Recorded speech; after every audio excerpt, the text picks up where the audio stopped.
থেকে গোড়া থেকে প্রস্তাব করার জন্য আমরা ততদিন পর্যন্ত টেবিলে ফিরে যাব না যতদিন এই বৈষম্যমূলক প্রচার কারণ রাখতে হবে না।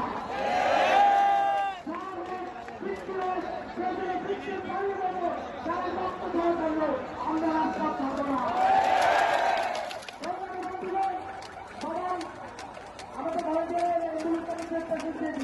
অ্যাম্বুলেন্সটাকে পার হতে সহযোগিতা করুন, ভলান্টিয়ার অ্যাম্বুলেন্সটাকে পার হতে সহযোগিতা করুন। আমাদেরকে ধৈর্য করতে হবে, সারা দেশ আমাদের দিকে তাকিয়ে রয়েছে। আমরা যদি ধৈর্য না দেই, আমরা যদি সর্বোচ্চ ধৈর্যের পরিচয় না দেই, তাহলে সারা দেশ আমাদের থেকে হতাশ হবে। সারা দেশে আমাদের এই বৈষম্যবিরোধী আন্দোলন ছড়িয়ে পড়ছে। আমরা চাই আমাদের দাবি একটি ভাই বোনেরা একটি বোনের ছেলেরা একটি স্টেজ দিয়ে দাঁড়ালেন, মেয়ে বোনা আমাদের বোনেরা বসে পড়তে পারবে। যেহেতু পানি জমেছে একটু স্টেজ করেন, স্টেজ করে বসেন ভাই, একটু স্টেজ করেন, স্টেজ করেন। আদালতে আদালতে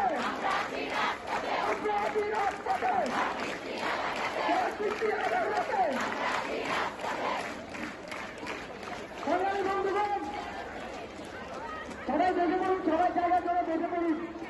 সরকারি বন্ধুগণ, আমরা আমাদের সর্বোচ্চ ন্যায়ালয়কে সর্বোচ্চ শ্রদ্ধা জানাই, কিন্তু তার থেকেও বেশি শ্রদ্ধা জানাই আমাদের রাষ্ট্রের মূল স্তম্ভ সংবিধানকে।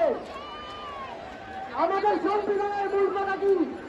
29 নম্বর অনুচ্ছেদের মূল কথা হচ্ছে সুযোগের ক্ষমতাকে বাধাগ্রস্ত করা যাবে না।